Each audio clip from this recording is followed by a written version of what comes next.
Hello guys, आपका बहुत बहुत स्वागत है मेरे चैनल पर।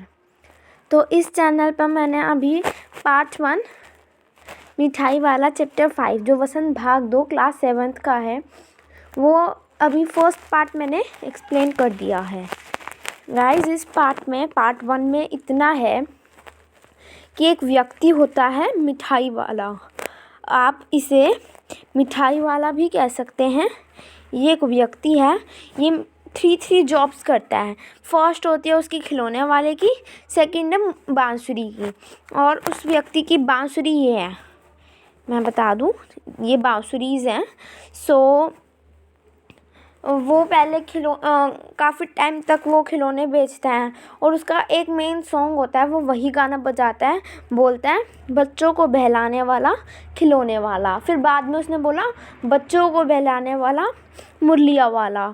सो गाइस, ये पार्ट यहाँ ये जो बच्चे होते हैं सारे इस व्यक्ति से बहुत ज़्यादा प्यार करते हैं और भागे भागे ये ना बहुत सस्ते दाम में 2-2 पैसे में दे देता था मुरलिया खिलौने। सो अभी तक हमने ये रीड किया है। अब इसका पार्ट नंबर 3 मैं रीड कर रही हूँ। आज अपने मकान में बैठी हुई रोहिणी मुरली वाले की सारी बातें सुनती रही।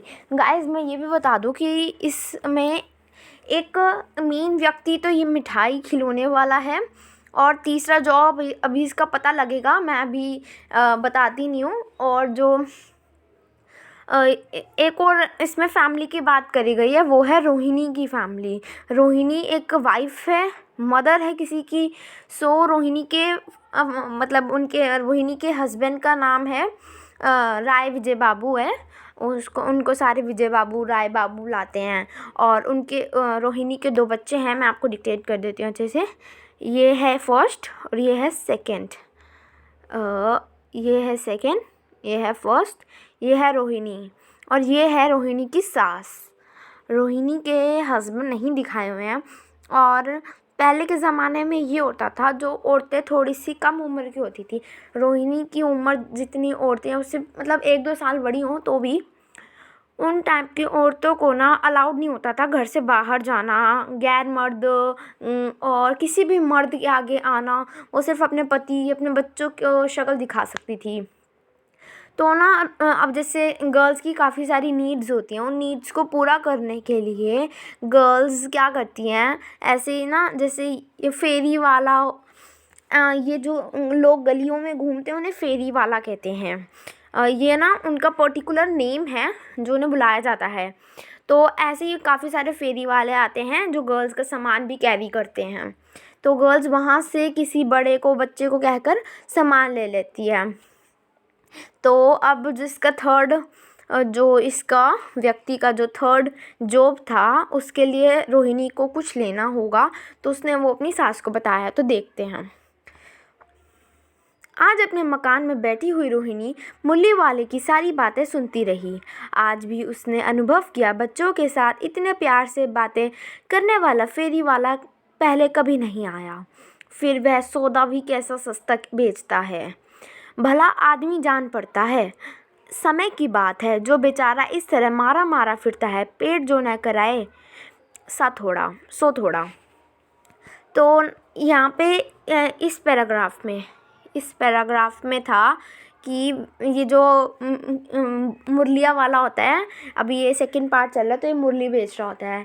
तो मुरलिया वाला बच्चों से बहुत प्यार से बात करता है, राजा बाबू प्यारा बाबू मैं आपको ये मुरली दूंगा, हैं मेरे छोटे बेबी को ये मुरली चाहिए तो मैं यही मुरली दूंगा। तो ऐसे प्यार से बातें करता है वो छोटे बच्चों से। तो ये सारी बातें ना रोहिणी सुन रही थी अपने घर में बैठी बैठी।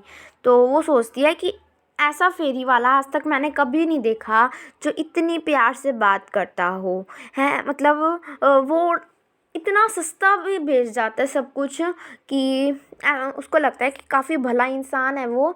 और वो सोचती है कि गाइस, ऐसा होता है कि ना भूख के लिए, पैसों की भूख, अपनी नीड्स को पूरा करने के लिए जो पैसे चाहिए, उनकी जो लालच होती है ना, उसके लिए व्यक्ति कुछ भी करने को रेडी हो जाता है मोस्टली टाइम्स। तो ऐसे ही रोहिणी भी सोच रही थी उसके बारे में कि अपना पेट भरने के लिए जो उसे पैसे चाहिए उसके लिए वो चाहे 2-2 पैसे की ही सामान बेचता हो, लेकिन अपना पेट भरने के लिए व्यक्ति कुछ भी कर सकता है। इसी समय मुरली वाले का क्षीण स्वर दूसरे निकट की गली से सुनाई पड़ा, बच्चों को बहलाने वाला मुरलिया वाला। तो अब वो दूर जा रहा था मुरली वाला, तो फिर उसकी आवाज़ सुनाई दी, बच्चों को बहलाने वाला मुरलिया वाला। रोहिणी इसे सुनकर मन ही मन कहने लगी, और स्वर कैसा मीठा है इसका। बहुत दिनों तक रोहिणी को मुरली वाले का वह मीठा स्वर और उसके बच्चों की प्रति वे स्नेह सिक्त बातें याद आती रही। महीने के महीने आए और चले गए, फिर मुरली वाला नहीं आया। धीरे धीरे उसकी स्मृति भी क्षीण हो गई। तो क्या हुआ, अब वो कितने प्यार से बोलता था। ये सॉन्ग ना कंप्लीट नहीं है, this line is not complete, बच्चों को बहलाने वाला मुरलिया वाला। बट ये जो व्यक्ति था ये इस लाइन को ऐसे इस स्वर से बोलता था, ऐसे तरीके से बोलता था कि जो भी सुनता था वो पागल हो जाता था इस सॉन्ग को सुन के। तो रोहिणी को भी ना ऐसा ही लगा कि कितना रोहिणी को उसकी कितनी सारी खूबियाँ अच्छी लगी कि कितने प्यार से बात करता है, कितना सस्ता देता है, कितना अच्छा गाना गाता है। तो फिर अब जैसे काफ़ी दिनों तक उसकी बातें चलती रही मुरली वाले की, लेकिन महीने बीत गए। फिर क्या हुआ, वो ना बाद में कभी भी नहीं आया, और उसकी जो यादें थी सबके दिलों में हैं, क्योंकि वो सिर्फ रोहिणी को नहीं पसंद था, वो सभी बच्चों को, सभी पेरेंट्स को, हर किसी को वो पसंद था। इसलिए फिर धीरे धीरे ना उसकी यादें कम होती गई। जैसे होता है कि कोई व्यक्ति आपसे ज़्यादा दूर चला जाए, वो बारी बारी ना दिखे, तो फिर वो याद आना कम हो जाता है। तो अब हम 4th पार्ट देखते हैं। 8 मास बाद, 8 महीनों बाद। पहले जो वो मुरली बेचने आया था तो वो 6 महीने बाद आया था, ये रहा 6 महीने बाद, और अब वो आया है 8 महीने बाद। सर्दी के दिन थे। रोहिणी स्नान करके मकान की छत पर चढ़कर अजान लुकृत केश राशि सुखा रही थी। इस समय नीचे की गली में सुनाई पड़ा, बच्चों को बहलाने वाला मिठाई वाला। तो गाइस अब हमें पता लग गया है कि उसकी थर्ड जॉब क्या थी। यस गाइस, उसकी थर्ड जॉब थी मिठाई वाले की। वो मिठाइयाँ बेचता था। और रोहिणी जब उसने ये गान सुना, बच्चों को बहलाने वाला मिठाई वाला, तब जब उसने सुना तो क्या कर रही थी गाइस, वो छत पर खड़े होकर ये जो अजान लुब्रित टाइप का वर्ड लिखा हुआ है, इसका मतलब होता है लंबे लंबे अपने केश राशि होते हैं, बाल, लंबे लंबे बाल वो सुखा रही थी सर्दियों के दिनों में छत पर चढ़कर। मोस्टली ऐसा होता है कि सर्दियों में बाल नहीं सूखते, इसलिए गर्ल्स धूप के आगे हैं और फिर सुखाना चाहती हैं कि हमारे बाल सूख जाएं। ऐसे वो भी छत पर चढ़ी थी अपने बाल सुखाने के लिए। वो अपने बाल सुखा रही थी, तो उसको ये गाना सुनाई पड़ा। मिठाई वाले का स्वर उसके लिए परिचित था। झट से रोहिणी नीचे उतर आई। उस समय उसके पति मकान में नहीं थे। हाँ, उनकी वृद्ध दादी भी थी। रोहिणी उनके निकट आकर बोली, दादी, चन्नू मन्नू के लिए मिठाई लेनी है, ज़रा कमरे में चलकर ठहराओ। मैं उधर कैसे जाऊं, कोई आता न हो। ज़रा हटकर मैं भी चिक की ओट में बैठी रहूँगी। अब क्या होता है, जो पहले की गर्ल्स होती थी वो फेरी वाले के आगे भी कम जाती थी, तो वो ये भी नहीं गई। उसको ऐसा गाना तो पता ही था, इसलिए वो फटाफट से नीचे उतर आई। और ना जो ये सास है, ये अपनी सास को दादी कह के बुलाती हैं। होता है कि मोस्टली नेम्स सासू माँ ऐसे टाइप्स के नेम्स नहीं होते, दादी माँ ऐसे वर्ड्स ही बोला करते हैं। तो उसने कहा कि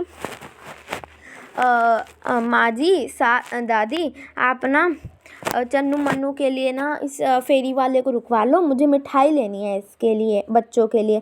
और बच्चे भी नहीं हैं घर पे, बच्चे बाहर गए हैं, 20-5 मिनट में आते होंगे। तो वो कहती है कि मैं तो कैसे आ सकती हूँ बाहर। मैं इस चीक के पीछे, देखो गाइस, ये जो ऐसा कपड़ा टाइप में है चन्नू मन्नू के पीछे, ग्रे ग्रे कलर का, इसे चीक कहते हैं। दादी उठकर कमरे में आकर बोली, ए मिठाई वाले, इधर आना। मिठाई वाला निकट आ गया, बोला, कितनी मिठाई दे दूँ माँ? ये नए तरह की मिठाइयाँ हैं, रंग बिरंगी, कुछ कुछ खट्टी, कुछ कुछ मीठी, जायकेदार, बड़ी देर तक मुंह में दिखती है, जल्दी नहीं घुलती। बच्चे बड़े चाव से चूसते हैं। इन गुणों के सिवा ये खांसी भी दूर करती हैं। कितनी दूर चपटी, गोल, पहलदार गोलियां हैं।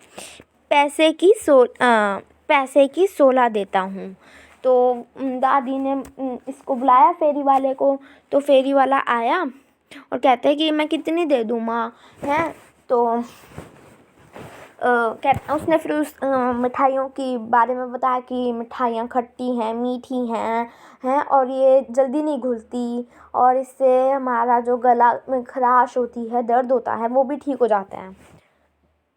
तो फिर वो कहता है कि ना 1 पैसे की वो 16 मिठाइयाँ दे देता है। गाइस, ये बहुत बड़ी बात है कि हम 1 रुपये भी, तो फिर भी हम सोचते हैं कि 1 रुपये की उसने 1 दे दी, वो भी बहुत बड़ी बात होती है। ये तो 1 पैसे की 16 दे रहा है।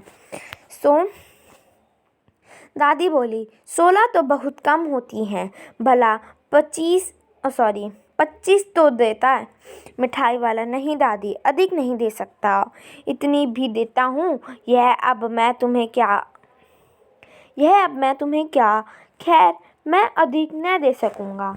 तो दादी कहती है 16 तो कम है, 25 तो दे दूँ। और दादी ना उसके साथ मजाक कर रही होती है ये।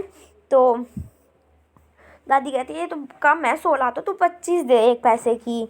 तो मिठाई वाला कहता है नहीं दादी, मैं 25 तो नहीं दे सकता, एक भी ज़्यादा नहीं कर सकता, मैं सिर्फ 16 ही सकता हूँ 1 पैसे की। रोहिणी दादी के पास ही थी, बोली, दादी फिर भी काफ़ी सस्ती दे रहा है, 4 पैसे की ले लो, यह पैसे रहे। तो रोहिणी कहती है दादी कोई बात नहीं, फिर भी काफ़ी सस्ती दे रहा है। रोहिणी समझ गई थी दादी मजाक कर रही है।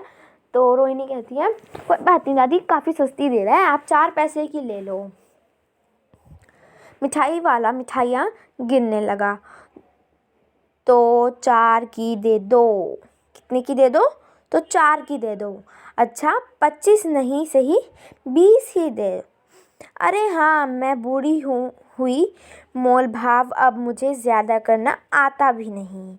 तो दादी माँ कहती है मैं बूढ़ी हो गई, मुझे ज़्यादा मोल भाव करना भी नहीं आता। वो कहती है कि 25 नहीं तो 20 ही दे दो, 4 और एक्स्ट्रा कर दो। तो अब देखते हैं। कहते हुए दादी के पोपले मुंह से जरा सी मुस्कुराहट फूट निकली। रोहिणी ने दादी से कहा, दादी इससे पूछो तुम इस शहर में और कभी भी आए थे या पहली बार आए हो? यहाँ के निवासी तो तुम नहीं हो। तो रोहिणी दादी को कहती है, दादी पहले तो ना दादी के जो पोपले मुंह का मतलब होता है कि जब बूढ़े हो जाते हैं ना, तो फिर ना दांत निकल जाते हैं एक्चुअली। तो फिर ना वो जब ना सिर्फ अपने लिप्स और अपने तालुए से वो बात करते हैं ना, तो उसे पोपला मुंह कहा जाता है। तो वो पोपली मुंह से वो उसको ना हंसी आ गई। तो फिर रोहिणी कहती है, दादी आप उनसे पूछो कि वो पहले मिठाई वाला पहले यहाँ पे कभी आया है, इस नगर का तो नहीं है। तो फिर देखते हैं क्या होता है। मिठाई वाला हर्ष, संशय और विस्मयादि भावों में डूबकर बोला, इससे पहले मुरली लेकर आया था और उससे भी पहले खिलौने लेकर। रोहिणी का अनुसार ठीक निकला। अब तो वह उससे और भी कुछ बातें पूछने के लिए अस्थिर हो उठी। वह बोली, इन व्यवसायों में भला तुम्हें क्या मिलता होगा? तो वो कहता है, हाँ मैं पहले मुरली लेकर आया था और उससे पहले मैं खिलौने लेकर आया था। तो रोहिणी का शक सही निकला। तो रोहिणी पूछती है कि तुम्हें इतने पैसों में क्या मिलता है, इतने कम कम पैसों में तुम इतना सारा सामान दे जाते हो जो। वह बोला, मिलता भला क्या है, यह खाने भर को मिल जाता है, कभी नहीं भी मिलता है, पर हाँ संतोष, धीरज और कभी कभी असीम सुख जरूर मिलता है, और यही मैं चाहता हूँ। सो कैसे, वह भी बताओ। आप व्यर्थ में उन बातों की चर्चा क्यों करूं? उन्हें आप जाने ही दें। उन बातों को सुनकर आपको दुख ही होगा। तो वो कहता है कि हाँ मुझे खुशी है, और बहुत ज़्यादा खुशी, बहुत ज़्यादा मज़ा आता है उन्हें बच्चों को कम पैसों में देना। उसको ना मैं पहले बता दूं कि ना मिठाई वाले को बच्चे बहुत पसंद हैं, और वो कहते हैं कि कभी कभी खाने को भी नहीं मिलता और कभी कभी मिल भी जाता है। तो वो रोहिणी पूछ उठती है कि भाई क्यों तुम्हें मतलब खुशी वगैरह कैसे मिलती है। तो वो कहता है कि आप इस बात को जाने दो, आपको मैं बताऊंगा तो आपको दुख ही होगा, सुख नहीं मिलेगा। जब इतना बताया है तब और भी बता दो, मैं बहुत उत्सुक हूँ, तुम्हारा हर्जा नहीं होगा, मिठाई मैं और भी ले लूँगी। तो वो कहती है इतना कुछ बता दे तो और भी बता दो, और तुम्हारा नुकसान नहीं होगा, टाइम वेस्ट नहीं होगा, मैं मिठाई ज़्यादा ले लूँगी और ले लूँगी। अतिशय गंभीरता के साथ मिठाई वाले ने कहा, मैं भी अपने नगर का एक प्रतिष्ठित आदमी था, मकान, व्यवसाय, गाड़ी, घोड़े, नौकर चाकर सब कुछ था, स्त्री थी, छोटे छोटे 2 बच्चे थे। मेरा वह सोने का संसार था, बाहर संपत्ति का वैभव था, भीतर सांसारिक सुख था। स्त्री सुंदर थी, मेरी प्राण थी, बच्चे ऐसे सुंदर थे जैसे सोने के सजीव खिलौने। उनकी अठलेखियों के मारे घर में कोलाहल मचा रहता था। समय की गति। तो गाइस अब क्या हुआ कि वो कहता है, दुख से कहता है, थोड़ा सा गंभीर होकर कहता है कि मैं ना ऐसा हूँ वैसा नहीं था, मेरे पास गाड़ी बंगला पैसे, बीवी, 2 बच्चे थे, सब था उसके पास। मतलब जो एक रिच पर्सन, अच्छे पर्सन और ना एक सुखी पर्सन के पास होता है ना, वो सब था उसके पास। और उसकी पत्नी बहुत सुंदर थी, उसके प्राण थे, मतलब उसकी जान थी वो पत्नी उसकी। और उसके बच्चे भी बहुत सुंदर थे, वो सोने से तुलना कर रहे हो उनके बच्चों की। तो वो कहता है कि ना मेरे बच्चों के कारण पूरे घर में कोलाहल, मतलब होता है कि शोर ही मचा रहता था। तो वो कहता है समय की बात है, विधाता की लीला, भगवान की लीला है, समय की बात है, अब कोई नहीं रहा, दादी प्राण निकाले नहीं निकले, इसलिए आप अपने उन बच्चों की। अब गाइस मैं बता दूं कि क्या होता है कि समय की लीला, ये ऐसा क्यों बोल रहा है, वो ऐसा इसलिए बोल रहा है क्योंकि अब उसकी बीवी मर गई, उसके बच्चे मर गए, दे ऑल आर डेड, अब वो अकेला है इस दुनिया में।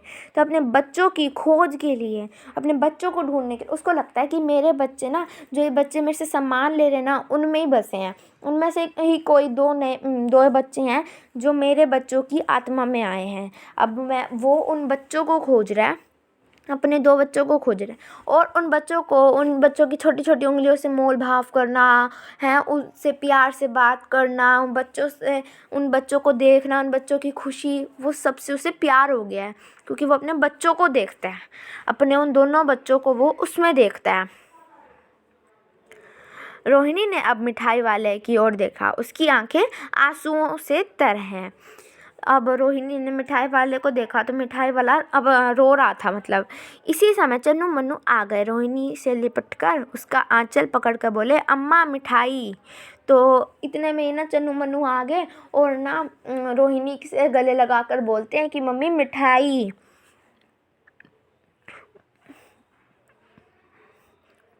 मुझसे लो, यह कहकर तत्काल कागज़ की 2 पुड़ियाँ मिठाइयों से भरी मिठाई वाले ने चन्नू मन्नू को दे दी। रोहिणी ने भीतर से पैसे फेंक दिए। मिठाई वाले ने पेटी उठाई और कहा, अब इस बार ये पैसे न लूँगा। दादी बोली, अरे अरे ना ना, अपने पैसे लिए जा भाई। तब तक आगे फिर सुनाई पड़ा उसी प्रकार मादक मृदुल स्वर में, बच्चों को बहलाने वाला मिठाई वाला। तो गाइस अब क्या होता है, इतने में चन्नू मन्नू आ जाते हैं। तो चन्नू मन्नू कहते हैं मिठाई, तो कहता है मिठाई वाला कि मेरे से लो, मैं देता हूँ। तो उसने कागज़ में ना लपेट कर मिठाइयाँ दे दी दोनों को। और ना जैसे रोहिणी ने पैसे दादी को दिए, दादी ने पैसे देने लगी, वो कहता है इस बार मैं पैसे नहीं लूँगा, और चला गया। हाँ, वो कहती पैसे तो ले ले, इतने में तो चला ही गया था। और ना फिर गली से आवाज़ आती है, बच्चों को बहलाने वाला मिठाई वाला। सो ये चैप्टर था मेरा, जो आप सबके साथ मैंने कंप्लीट कर दिया। और ये लिखा गया था भगवती प्रसाद वाजपेयी के द्वारा। काफ़ी इंटरेस्टिंग चैप्टर था, मुझे काफ़ी अच्छा लगा। अगर आपको भी अच्छा लगा सो प्लीज़ टेल मी, और मेरी एक्सप्लेनेशन भी अच्छी लगी तो प्लीज़ लाइक कमेंट ज़रूर करना। और जिसने अभी तक सब्सक्राइब नहीं किया वो सब्सक्राइब भी ज़रूर करें। Okay guys, bye bye.